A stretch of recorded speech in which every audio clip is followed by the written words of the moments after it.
Well, it's just been Valentine's Day, and here's my almost 8 years of happy marriage, my sweet wife. I love her so much. Well,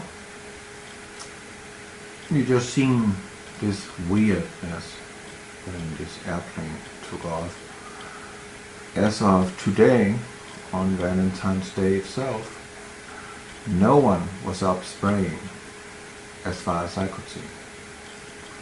But we had this weird grid in the sky, and when I looked at it with my own two eyes, I was kind of a little, what the heck? Am I looking at a canvas? Am I living in the real world, or am I just seeing things? Because when you look at it, right, it don't even look like chemtrails. It actually looks like the fibers on the cloth of a canvas. You know, the canvas you're painting on, the bowing. And that's how it looked. And it was standing out in a way that, yeah, I have seen some pretty insane chemtrails that really blows my mind. But as day to day, no spraying at all, but this is appearing below the sun. And you can see it's kind of like it's like it's sitting on a surface. It's got this striking 3D expression on it. It's very peculiar looking, very strange. And I take a couple of pictures through Ray-Bans, and it's the same. It's really the same. It's crisscross in a fashion that I've not ever seen it like this. But I've seen something pretty insane. I can assure you that. I've seen some crazy stuff. But this is how it looks. Very odd.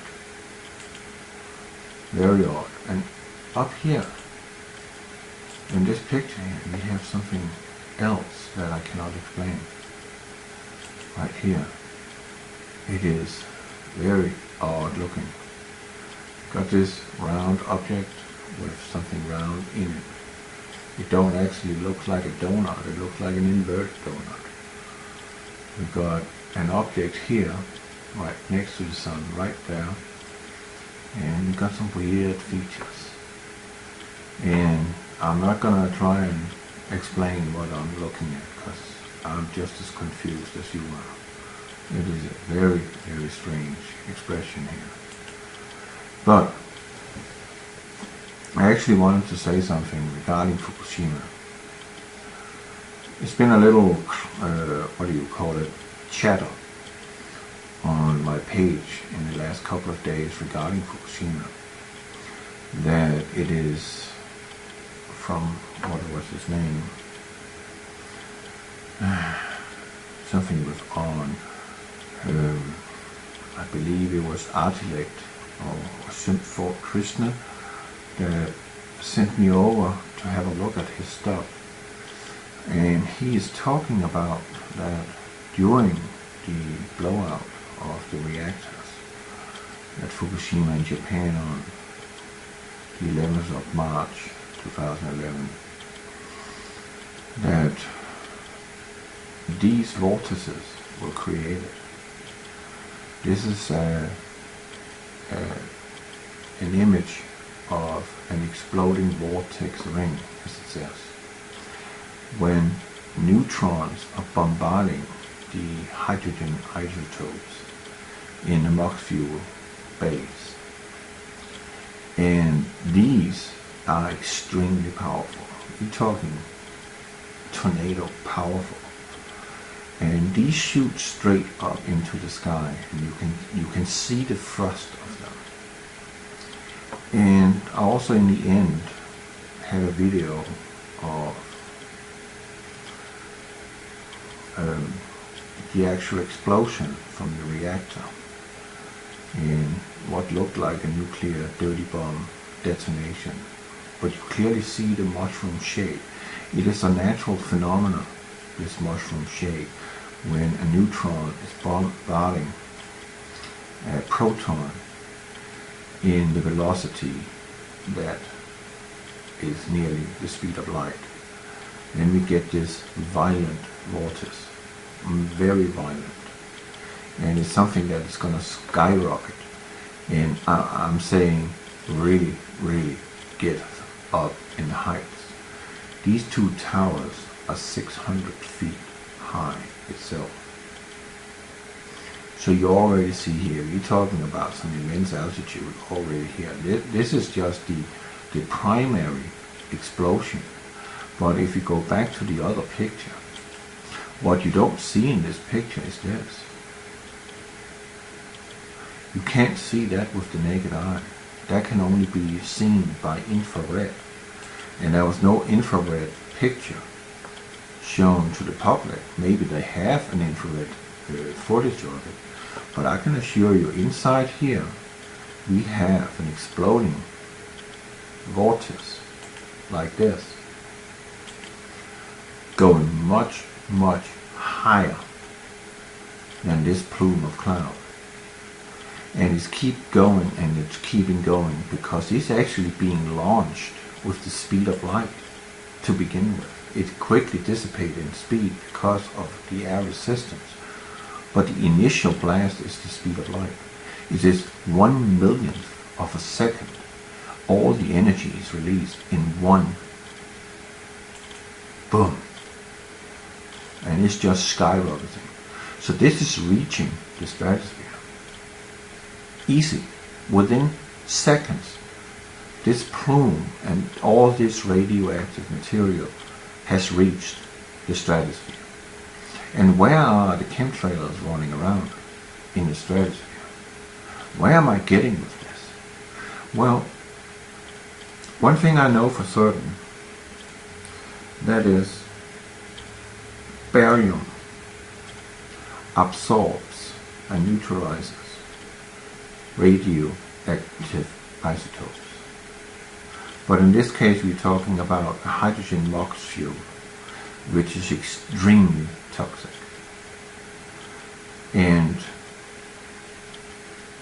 if we look at the jet stream, how it's positioned these days, it is too far south. And it's been too far south since the Gulf oil spill took place, meaning after the 12th of June, where loop current ceased to exist, and being the rudder and the steering mechanism for the jet stream, the polar jet stream. The jet stream sought to go further south and colliding with the tropical jet stream.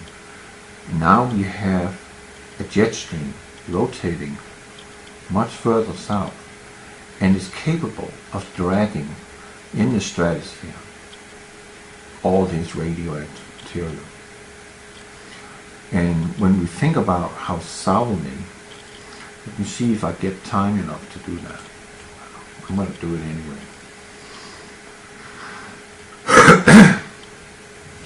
When it reaches up there and being caught up with the jet stream, that is actually moving extremely fast. And I mean fast, you're talking over 200 miles per hour. And in some places, we're talking about the speeds of a jetliner. So if you take some bookmarks here, and see if you can reach it within time. Well, we can. I'm going to make that happen. And we take this one called Earth Wind Maps. Plot, plot, plot. I also have some pictures of Fukushima on the site itself, but it is unfortunately pictures I cannot release on a YouTube video. I will get a massive copyright strike because of that, because that is not something you can get out to the public. We are not supposed to know about this. That is so severe, this is. So what I'm actually, yeah, they're coming too, the fallen ones. What I'm actually thinking is, did they on purpose shut down the loop current with the intent of creating a man-made tsunami to take out Fukushima and make sure, or maybe even Japan was forced to do a heinous thing in order to be left alone? Because according to the rumors, Japan would have nothing to do with New World Order. They abolish it. They don't want to deal with that kind of stuff. And I see I got a problem here. Okay, that is unfortunate. Well,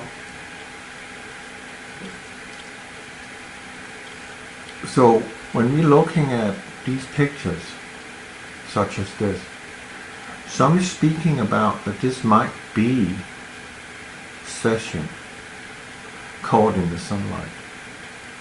And if that is the case, the cesium is a radioactive isotope which mimics potassium. And it replaces potassium.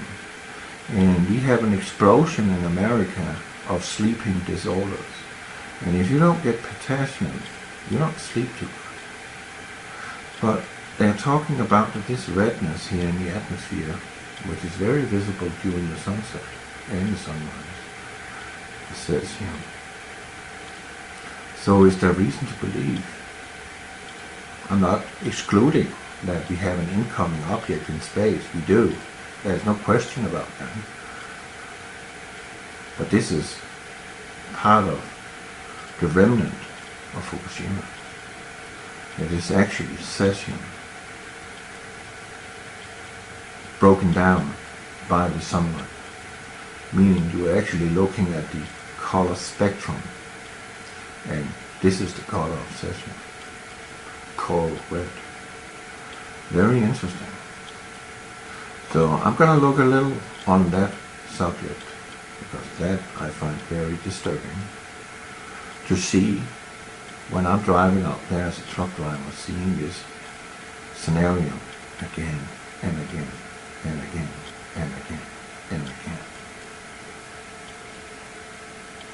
That I am and you are breathing this stuff which is destroying you